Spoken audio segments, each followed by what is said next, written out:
tarde. Que a paz do Mestre Jesus seja conosco. Nesse momento nós rogamos a gentileza da palavra ao Pai e rogamos também a humildade para a melhor apreensão do estudo desta tarde. Que Deus, em sua misericórdia, possa abençoar o propósito de todos que aqui vieram. Muita paz. Nós escolhemos nessa tarde para falar de um tema bastante expressivo, que nos incomoda muito. É da área da psicologia. E nós intitulamos de Anatomia do Medo. E questionamos quem por acaso não tem medo.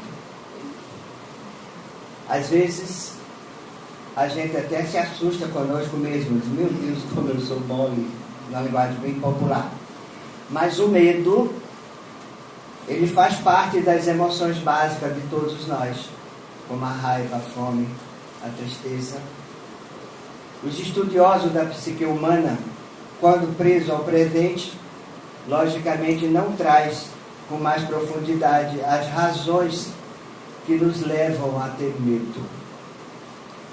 E ele se apresenta de várias formas, e é um elemento ao mesmo tempo, que nos traz a prudência, mas ao mesmo tempo era muito perigoso. E nós brincamos com ele.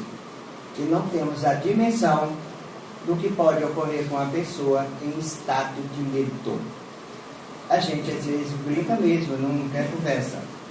Dentro do padrão nosso de normalidade, a gente pensa que o medo é uma coisa normal, mas não é tão normal. Principalmente o comportamento de quem é detentor dessas emoções. Nós vamos ver ao longo desse estudo que o medo se apresenta de várias formas. Ele oferece várias reações. Ele é intrínseco ao ser humano como elemento básico de sobrevivência. Sem medo, nós já teríamos sido extintos. Você já imaginou uma criança sem medo? Chegar a encontrar um cachorro bravo no meio da rua e se abraçar com ele? E ela não faz isso. Porque o instinto de sobrevivência a protege. Ela fica receosa. E nós temos muito medo daquilo que não conhecemos. Aqui é uma casa espírita. Todos somos espíritas. Mas com certeza, se a gente fizer uma enquete, perguntar quem é que tem medo de espírito, se deixar todo mundo falar alto, a gente vai ficar surdo. Porque é muito difícil você não ter medo daquilo que você não palpa, daquilo que você não vê. A gente só escuta pela audiência. Medos simples, coisas normais, mas a gente tem que entender como é que isso ocorre em nós. E o objetivo nosso, quando damos o título de Anatomia do Medo, é exatamente esse. Vamos pegar uma obra chamada Momentos de Iluminação, de um espírito que eu adoro trabalhar com ele nas suas literaturas, porque é uma linha psicológica. O espírito de Joana de Ângeles, muita gente que está aqui talvez não seja espírita, e para entender quem é Joana de Ângeles vai ter que ir lá na Bíblia e entender quem é Joana de Cusa. Espírito, mulher, que à época convivia com Jesus, as chamadas mulheres de Jesus, porque acompanhava ele em todos os caminhos. E esse espírito veio reencarnando em várias passagens da vida. Há quem diga que ela foi até Clara de Assis, mas o que a gente tem de nome é Joana Angélica, aqui na Bahia, a última encarnação dela, onde tem um bonito projeto chamado Casa do Caminho, pilotado pelo médium baiano Divaldo Pereira Franco. Muito bonito o trabalho. Quem já esteve lá sabe que não é fácil você educar 3.000 crianças em estado de risco, como eles chamam. Mas Joana é esse personagem que, para responder e para tentar entender uma única pergunta do Livro dos Espíritos, que é a pergunta 919, aonde o professor Rivail, conhecido para nós como Allan Kardec, perguntou aos espíritos se existia um meio prático para evitar os arrastamentos para o mal. E os espíritos responderam de forma bem sucinta: um sábio vô-lo disse, conhece-te a ti mesmo. E é conhecendo a nós mesmos que a gente, logicamente, evita muito dos nossos problemas. E esse espírito traz para a gente informações fantásticas na área da psicologia, no estudo da psique humana, porque ela reencarnou desde a época do Cristo até hoje como mulher. A penúltima reencarnação dela foi no México. E teve que se vestir de homem para poder fazer curso superior. Imagina a dificuldade das mulheres até pouco tempo atrás. E ela diz o seguinte para nós: o medo é uma reação natural ante o desconhecido e se expressa de variadas formas. A iminência de um acontecimento desagradável, a surpresa em uma situação que parece insustentável, a experiência por uma resposta que talvez seja negativa, faz-se acompanhar de receio normal, que pode se transformar em ansiedade descontrolada. Ela quer dizer aqui que tudo isso que você sente pode ter um cunho normal, pode ter um processo de anormalidade. Quando você tem um medo que é suportável e administrável, ele recebe o santo nome de prudência.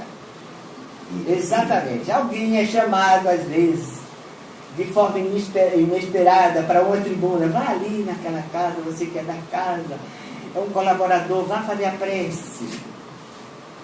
Essa palavra, vá fazer a prece, se ele adequadamente se preparar emocionalmente, pode levar ele a prece em carne.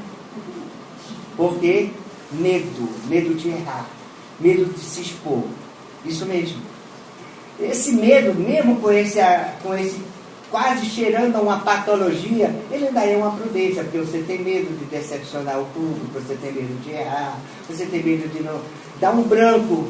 E quando a gente está com medo, as coisas não acontecem bem lá nos neurônios. Os neurônios começam a ficar confusos quando você está com medo, por isso que o branco vem. É como se eles entrassem em estado de culto e não sai nada. E não é fácil. Está aqui uma irmã nossa, aqui na plateia, como psicóloga, ela sabe o que é você numa entrevista nervoso, com medo de errar no que vai falar, e de repente dá o famoso branco. É trágico, porque a prudência nesse momento exacerbou e chegou a um princípio de patologia, o medo exagerado. E ela diz ainda: na psicogênese, ou seja, na origem psicológica do medo, não se pode descartar os registros de existências passadas, que constituem a história de cada um de nós que somos espíritos. Por isso, comportamentos irregulares, atividades lesadoras, ações perversas e ocultas, que não foram reveladas lá naquele passado distante, inscreve-se na consciência de cada um de nós de forma profunda, como necessidade de reparação, que ressurgem desde a nova concepção, quando ocorrem os fatores que os despertam, permitindo-lhe a imersão no inconsciente, levando o indivíduo da segurança inicial ao medo perturbador. Então, quando a gente começa a analisar o porquê que eu tenho medo, não é o caso da fraterna aqui, medo de barata, por exemplo, a gente observa por que eu tenho medo de uma baratinha inofensiva. Por que é que eu tenho medo de um largatozinho inofensivo, principalmente quando eu estou descascando aquele feijão saboroso que eu vou almoçar meio-dia? Quando aparece um largatinho, você tem a vontade de comer na hora. Por que isso ocorre? Mas é inofensivo, você tem consciência que aquilo é inofensivo. Eu acho que o seu grito mata até a lagartinha na hora. Ela fica imobilizada, possivelmente. Mas por quê? Esse passado que o Espírito Joana nos mostra é que tem arquivos, de alguma forma, que você vivenciou algum trauma. Imagine nós, todos que estamos aqui, admitindo que o túmulo é o fim de tudo. Morrer é ficar lá dentro. E muita gente, muitos espíritos, às vezes ficam na matéria até que a misericórdia do Pai o tire, ou ele se permita sair. E analisa uma pessoa dentro de um corpo em processo de decomposição. Aí aparece a lagartinha no seu inconsciente. Você está ali dentro, como espírito, está vivo. A matéria foi embora, degenerou-se. Você está vendo o seu derredor. Aí você começa lá na frente a ter medo de camundongo, o famoso ratinho, tem medo de barata, medo de formigão e etc, etc. Tem arquivos que são sacudidos diante da presença do evento, aonde você recobra um passado que está apenas adormecido, mas está dentro de cada um de nós. Quando você começa a trabalhar, você começa a ver que não tinha nada que lhe causasse tanto susto, porque a própria psicologia tem instrumentos para trabalhar a psique humana e tirar ele desse quadro. E um dos instrumentos chama-se o enfrentamento. Você tem que enfrentar seus traumas, não tem outro caminho. É dolorido? É, mas você tem que enfrentar. Quando eu fujo, eu acumulo mais ainda o problema.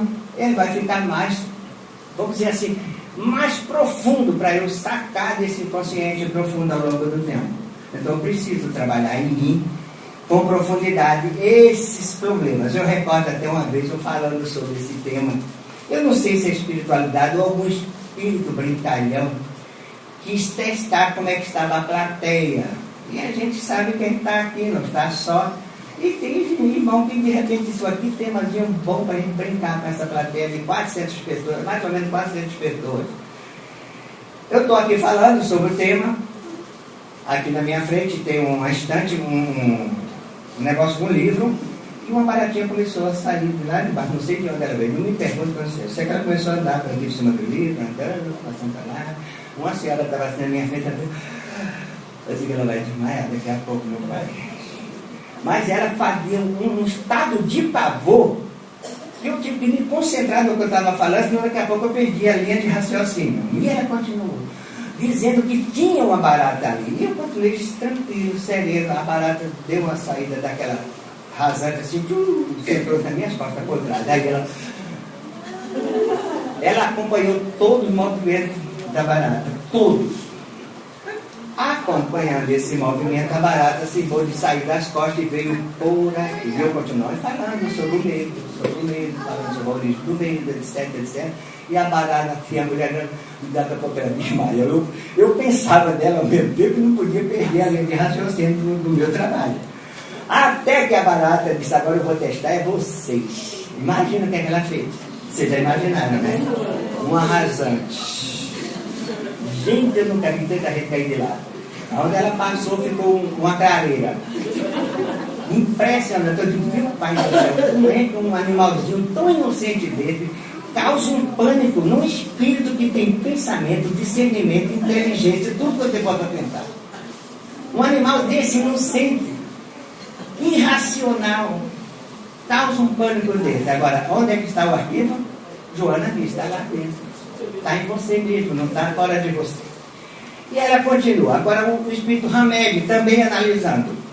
Hamed diz lá na obra As Dores da Alma: a percepção é um atributo do espírito. Quanto maior o estado de consciência do indivíduo, maior será a sua capacidade de perceber a vida, que não se limita apenas aos fragmentos da realidade, mas sim a uma realidade plena e pura. É quando você conhece a si mesmo, como os espíritos disseram. Quanto mais pensamos e voltamos nossa atenção para as calamidades e para os desastres, mais teremos a impressão de que o mundo está limitado à nossa volta, o mundo está limitado à nossa pessoal maneira catastrófica de vê-lo e senti-lo. Você imagina o seguinte: se você é uma pessoa que carrega esse passado que você vê, ele não tem consciência em você. Ele existe, mas é inconsciente. Você não tem noção que ele existe.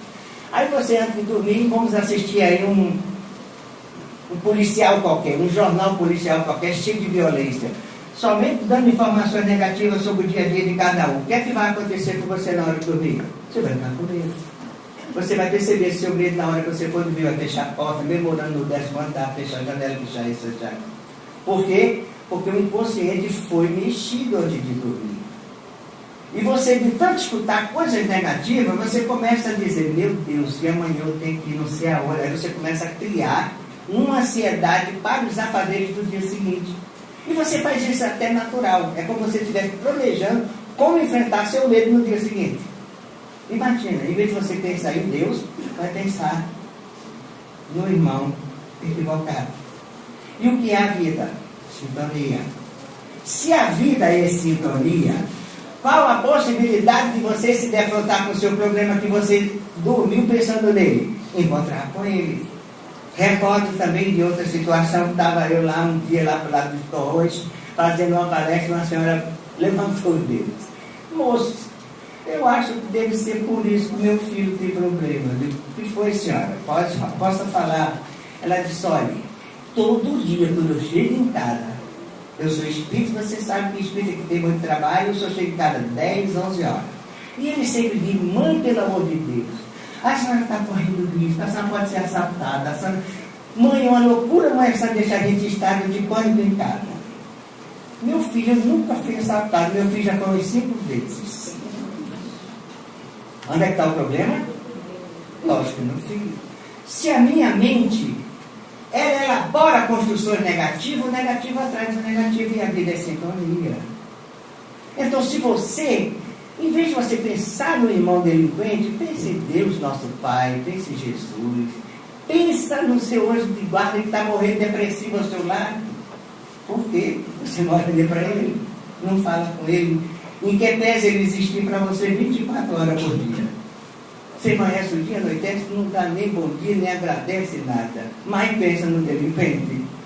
Já pensou se ele fosse uma pessoa como nós? Era depressivo, com certeza. Por desprezo. E a gente acha isso relativamente normal. E o remédio continua. O resultado do medo em nossas vidas será a perda de nosso poder de pensar e de agir com espontaneidade. Pois quem decidirá como e quando deveremos atuar será a atmosfera do temor que nos envolve. Vai fazer uma coisa, você antes internaliza o medo de fazer, o sucesso está comprometido a partir desse momento, porque negativamente você já construiu algo que vai impedir a fluidez dos seus pensamentos. Você vai estar preso àquele tipo de situação. E por que fazer isso? Você é filho de Deus, você é luz. Faça surgir essa luz em você, trabalhe esses elementos em você. Só depende de você, o psicólogo, o psiquiatra, seja quem for, vai ser apenas instrumento, gente. Nós aqui vamos tomar a decisão de tirar o medo de nós. Não pense que eles vão tirar, não. Eles vão mostrar caminhos, mas quem vai caminhar é cada um de nós. Não é o psicólogo, não é o psiquiatra. E Ramelina diz, assim sendo, quando envolto pelo receio e pela desconfiança, criamos resistências, obstáculos, tropeços que nos impedem de avançar. Deixamos de viver experiências novas, estacionando e dificultando nossa caminhada em progresso íntimo. Fulano, você está na empresa. Olha quem vai dirigir a reunião hoje é você. Deus me livre. Você fala um Deus desse tamanho para dizer um livro no final, Deus me livre. Você não está progredindo não na vida? Você está percebendo que o medo está cesseando sua possibilidade profissional? E tem gente que não se dá conta. Se você começar a pesquisar o que é que o medo é capaz de fazer, quantos empregos deixaram de ser obtidos por conta do medo? Porque a pessoa internalizou o seu próprio fracasso. Gente, você é filho de Deus, é único, ninguém é igual a você. Tem nada que está com medo de ninguém. Mas o que é que eu vou dizer? O que você sabe dizer. Só isso. Lógico que existe toda uma instrumentalização para você fazer uma boa entrevista, para você conduzir uma boa reunião. Mas se você não consegue pelo menos sair desse marasmo que você conseguiu para você mesmo, vai progredir na vida como? Por isso que ele diz, aí você começa a cessear sua liberdade e seu sucesso. Depende de quem? De cada um de nós. Vamos trabalhar? Vamos sim. Vamos estudar, vamos nos defrontar. E da onde mesmo? Por que parece até que estava adivinhando que eu tinha falado sobre esse assunto hoje. Uma menina disse assim, quando eu comecei a estudar os livros de Joana e participar dos estudos de psicologia dela, eu me pelava de medo de barata. Isso mesmo. E hoje, vai me dizer que agora você é assassina de barata. Eu sou assassina de barata. Eu mato, não tem problema nenhum. Igual a dona Cristina não gosta de ter isso não, viu?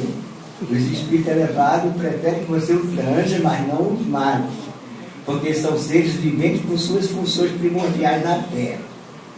Já que não tem medo, deixa a bicha embora, tanja. Ela tem medo da gente, muito medo. Você já observou dentro de casa quando tem barata? O que é que ocorre quando você liga a luz? Já observou? Elas correm, instinto de defesa também. Tem medo da gente. Não é só a gente que tem medo dela, não. Ela tem medo da gente também. A luz para ela significa que ela está exposta. Mas quem disse para ela que luz causa risco? Que a exposição causa risco? Quem ensinou para ela? Ela foi para alguma escola? Chama-se instinto de sobrevivência que cada um de nós tem dentro de nós. Por isso que o medo passa a ser algo a princípio natural. Não se assuste. Trabalhe se ele entrar no campo da patologia. Aí tem que ser trabalhado.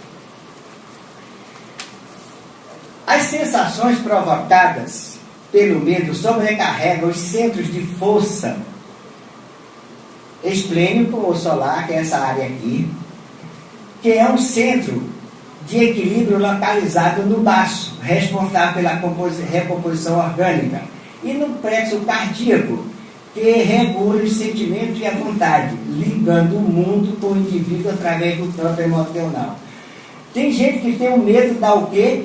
Dor de barriga. Tem gente que tem medo de disparar o coração. Você está notando que o medo mexe com o fisiológico nosso. Se mexe, você tem que trabalhar, porque isso mexendo toda hora, vai chegar um ponto que a matéria vai ressentir dos seus medos, dos problemas de suas emoções, que não estão sendo controladas. Sendo o medo uma emoção básica, você tem que trabalhar. Não tem outro caminho, vamos trabalhar. A questão de medo de espírito, que é uma coisa comum entre nós, os médicos até brincam com a gente. Você está com medo? E não está com medo de mim, não? Eu também sou espírito. Mas a gente não para raciocinar, porque sendo o medo uma desarmonia emocional, quando você se desarmoniza emocionalmente, você fica um pouco irracional. Aí não consegue a mente coordenar nada com nada. Você é um ser extremamente emocional. Então, você passa para as atitudes irracionais. Você não acredita, que fulano está com medo. Entrar em elevador, claustrofobia. Entra no elevador sozinho. Mas o que é que levou essa pessoa mora no interior? Nunca viu nenhum elevador, só falar em elevador e entra de pânico. Por quê? Tem que ter algum registro no seu íntimo, no seu eu mais profundo, porque se ele nunca conheceu, ele tem medo do que não conhece, do que nunca viu, não é brincadeira. Então tem que existir esses registros para poder a gente aprender a conviver. Tem gente que não anda não, gente. Tem gente que não mora a partir do segundo ou terceiro, onde necessita de elevador exatamente porque não anda de elevador. Não tem o que fazer. Outros não querem morar em prédio, em edifício de apartamento, porque é alto, medo de altura. Então você sai por aí desenhando os medos. Vamos para outros medos. Por medo de dirigir, que as mulheres têm. Não estou sendo machista, isso é estudo comprovado. Por que o medo? O medo nasce da insegurança, o medo é cultural, no caso do valorismo feminino. A mulher, até pouco tempo atrás, vamos botar um século para ser benevolente com o processo. Até um século atrás, quem era que mandava no processo todo? O homem, e a mulher obedecia. Isso está na psique profunda do ser humano feminino. Quando ela chega na área de dirigir, ela tem que ser autodeterminante. E cadê a autodeterminação que lhe roubaram lá atrás? Que lhe sufocaram lá atrás? Ela tem que ter muita força própria para vencer isso. E isso ocorre já lá na autoescola. Quando ela está com o monitor de lado, tranquila, dirige, fica até afoita. Quando ele diz assim, agora é a hora da senhora dar uma voltinha sozinha, eu vou deixar a senhora sozinha em um carro. Deus me livre. Insegurança. Recordo que eu fazia também uma palestra sobre medo e uma senhora disse, moça, realmente esse negócio é muito sério. Deve ser, senhora. Deve ser, para quem sente deve ser muito sério. Eu estou aqui, eu vim de onde, mas meu carro está em casa. Não faz pena. Até certo ponto faz pena. Agora, tem que trabalhar, tem. Agora, está na cultura, tá. Está no eu interior, tá. Porque isso não está de graça, não, gente. A pessoa não vai deixar um carro seu próprio em casa para ir, pegar um ônibus para ir para algum lugar. Tem que existir um motivo muito justo, muito sério para a pessoa fazer um negócio desse. É necessário trabalhar, sim, é o conhecimento de si mesmo. Conhecer o pai, ela conhece, conhecer a avó, ela conhece, o endereço onde vai, ela conhece, mas não se conhece. Está lá no seu íntimo, no seu passado, de repente, aquele marido que tudo que queria, a mulher não dizia nem sim. Ele dizia, já está feito, é isso aqui, isso aqui, isso aqui, isso aqui, isso aqui. Cumpra-se. Então, ela perdeu, nesse tempo, um pouco de sua autodeterminação, de seu autodiscernimento. E na hora que vai dirigir, precisa disso tudo junto. E cadê? Falta. As mulheres que dizem em si mesmo. Por isso que eu estou dizendo, não é machismo, isso é cultura, é estudo psicológico. Por isso, diz Hamed, o medo provoca quase sempre uma impressão de vácuo na boca do estômago, um descontrole na batida do coração, que normalmente acelera. Quando você é pego de surpresa com alguma coisa importante para fazer, pode ficar certo, o pânico vem na hora. Você quer me matar? Já tem gente que diz assim mesmo, você quer me matar? Não, não quero me matar não, estou acreditando que você vai fazer isso. Mas eu não vou, porque eu nunca fiz isso. Tem que sempre a primeira vez. Aprenda a enfrentar a dificuldade de primeira vez. Você não nasce uma vez. Você não casa uma vez. Você não é abençoado. Sei lá o que você for fazer. Você tem sempre a primeira vez. Enfrente essa primeira vez com determinação. Parta do princípio que você tem a inteligência que Deus lhe deu. E é ilimitada. Só é cesseada quando é voltada para o mal. Mas quando é para o bem, é totalmente ilimitada. Agora, quando eu me volto para o mal, logicamente, a justiça divina, para o bem da coletividade, tem que cessear essa inteligência. O Espírito Hamed usa o comportamento do avestruz como uma metáfora em relação ao ser humano. Como o avestruz é incapaz de voar, quando ele se sente acuado e amedrontado pelo medo, esconde a cabeça no primeiro buraco que encontra à sua frente. Veja que comportamento tem o avestruz diante de sua autodefesa. Como ele não sabe o que pode acontecer com ele, campo livre, lá vem um animal feroz na sua direção. Ele procura o primeiro buraco para enfiar a cabeça. Você vê, aí a irracionalidade está exposta, porque ele sabe que vai enfiar a cabeça, mas o corpo vai ficar exposto. É como se ele não visse a natureza certa assim. Já que você não vê, o coração não sente. Mas vai ser devorado.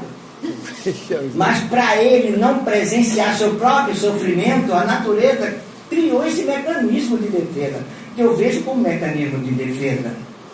E se a natureza é estudada e vê também como mecanismo de defesa, é porque a natureza é sábia. A gente é que está aprendendo ainda. Nós somos um pouco assim, quando nos defrontamos com uma realidade que tememos enfrentá-la.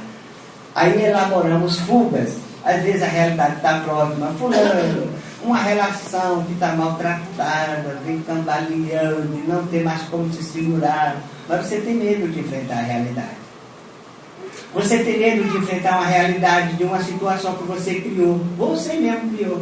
E que ela está trazendo consequências para você. Você tem medo de enfrentá-la. Defrontando-se com a pessoa. O que é o perdão? Um enfrentamento, gente. Eu cometi um equívoco, o orgulho me cessei a liberdade de pedir perdão e eu preciso para a minha sobrevivência. Eu tento fugir. Como? Eu estou assim com raiva dele porque ele é o culpado. Aí eu transfiro a responsabilidade do outro e não assumo a responsabilidade pelos meus próprios atos. A gente vê como nós somos enigmáticos, como diz a própria Joana na introdução do livro As Leis Morais. Ela diz: o ser humano é difícil de ser compreendido porque ele é enigmático, é um enigma, nem ele mesmo se entende. Tem hora que a gente pensa que a gente está tudo redondinho, eu não estou me entendendo em tudo. Aí você mesmo se depara com a situação do meu pai, eu ainda estou agindo assim, ainda vai agir um bocado de tempo, com certeza vai agir. Medos da atualidade, perda de emprego, pavor da agressividade e violência humana, angústia de guerra, de calamidades naturais. Para a gente ter uma ideia do que é essa angústia, a gente tem de forma, só ouvindo os noticiários pela mídia, no ano de 2010, as calamidades naturais causaram prejuízos da ordem de 150 bilhões de dólares. Quando vem as calamidades, a gente começa a ter medo, até inconsciente, porque quem sabe no tempo que a gente não tinha essa comunicação toda, e quando a gente se deparava era com enchente. Hoje vai chover forte, a mídia está dizendo, se prepare que amanhã vai dar enchente em tal lugar, vai chover tanto, vai fazer isso. E na época que a gente não tinha nada disso. Quando se deparava era com enchente. Aí tem gente que hoje carrega consigo medo de não botar o pé na beira do mar. Ou não? Deveu entrar no mar, Deus me livre. Um riozinho, uma lagoa, não entra. O que é que está no psiquismo de uma pessoa dessa para ela não entrar dentro de uma água do mar rasa? Tem que ter alguma coisa.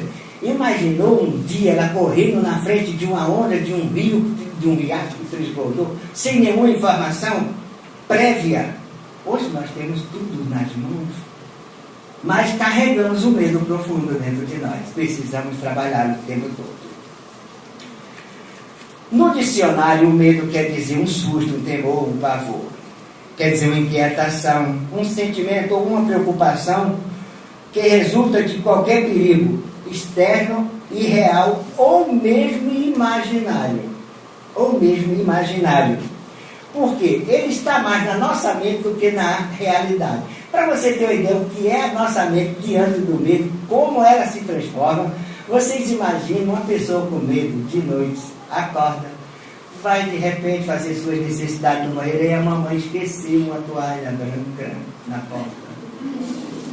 O riso quer dizer alguma coisa. Esqueceu lá uma toalha branca na porta, você com medo de comer sozinho, quando você se der conta com tudo apagado dentro de casa, porque está economizando energia, lógico. Aí você, quando vê aquela balança, se estiver entrando e ele balançar, pode ficar certo. Você volta com tudo para cá. O que é que está faltando? Você ter consciência que aquilo ali é alguma coisa que não lhe faz mal. Você ter consciência que você não pode viver essas emoções descontroladas o tempo todo.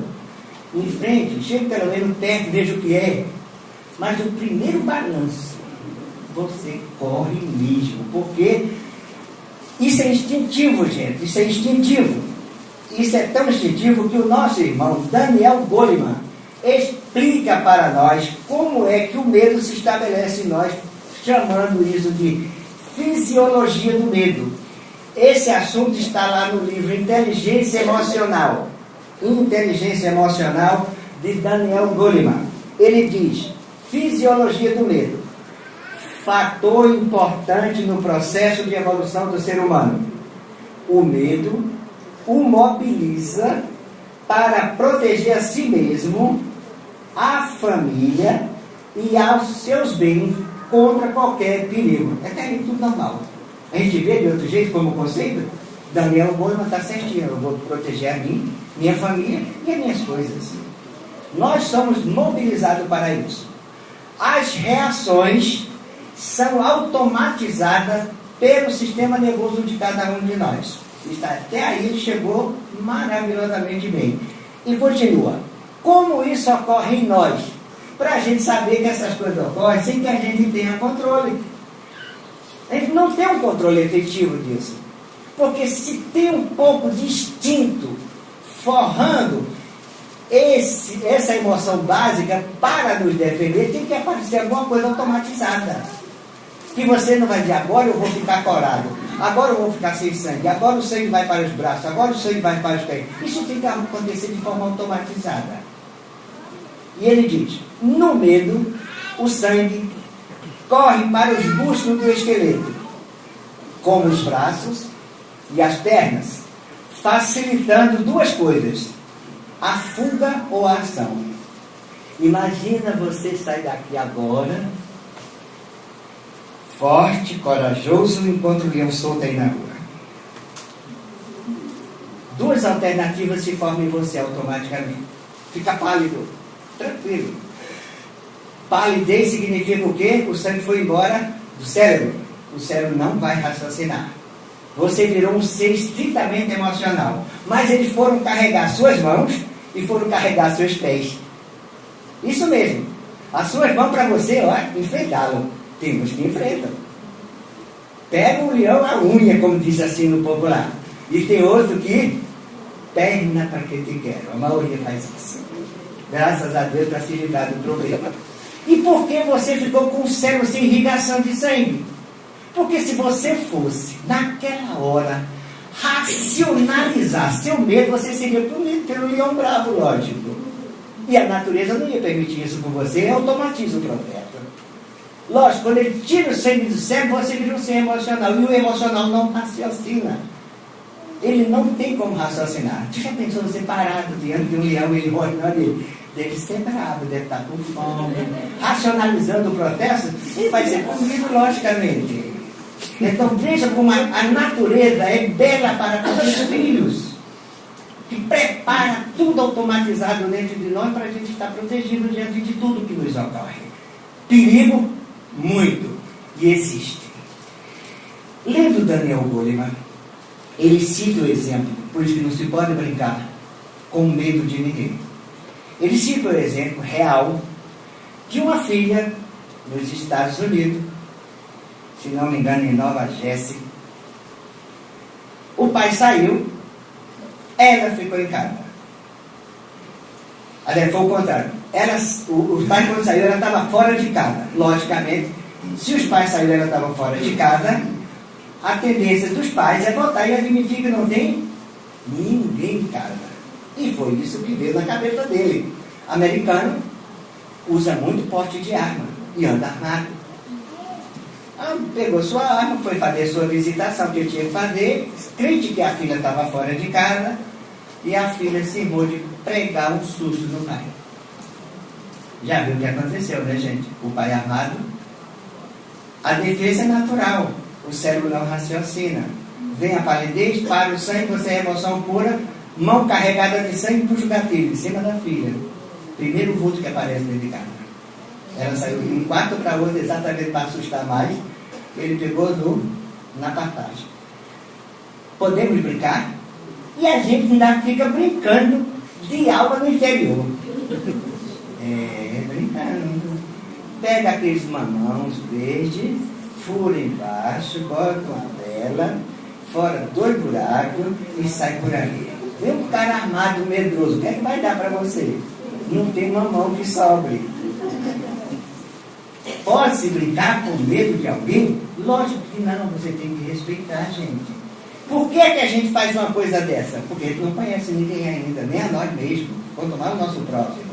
Se nós conhecêssemos, com certeza nós não brincaríamos dessa maneira. Isso vale para qualquer tipo de situação. Brincar dentro de casa com uma criancinha que tem medo de alguma coisa, ele pode pular do 5º no térreo, do 10º no térreo, pode fazer qualquer atitude que você não imagina. Por quê? Ele não está raciocinando naquele momento do medo. E isso a gente tem que ter consciência. Seja quem for, um parente nosso, um amigo nosso, um filho, seja quem for, ele não está raciocinando.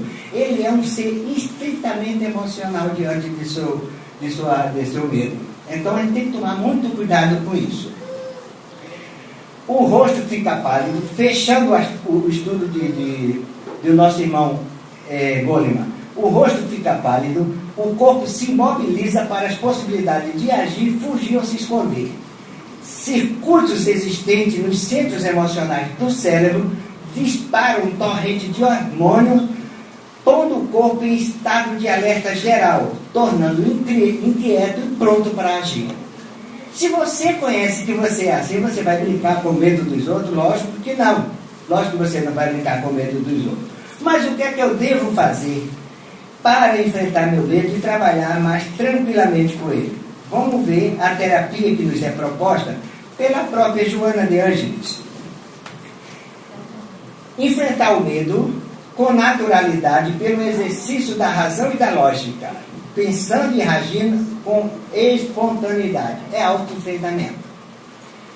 Bem canalizado, o medo se transforma em prudência e em equilíbrio, auxiliando a discernir qual comportamento ético deve ser adotado.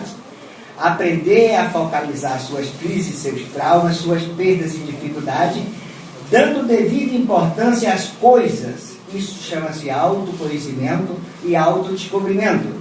Aceitar-se como você é, não gerando sombras em si mesmo, receando descobrir em nós a verdadeira fonte dos males que nos aflige.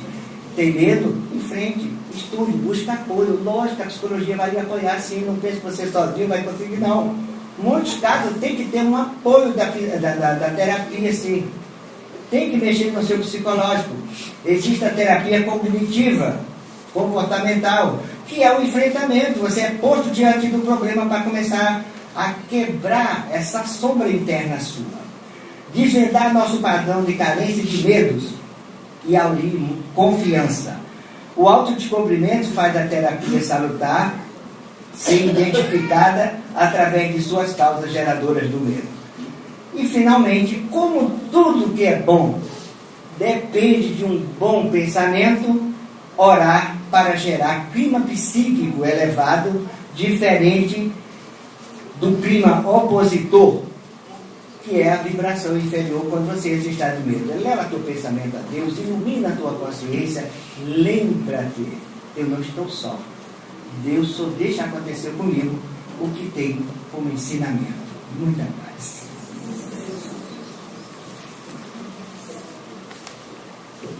Meus queridos irmãos, vamos agradecer a Deus, por mais essa oportunidade de receber todas essas lições e que nós possamos, no nosso dia a dia, tentar trabalhar os nossos medos. E antes de passar para a prece final, eu queria lembrar mais uma vez, no próximo sábado e no próximo domingo, não haverá trabalhos aqui no hospital. E agora, para encerrar, passo a palavra para o nosso irmão, para que ele possa fazer a prece final.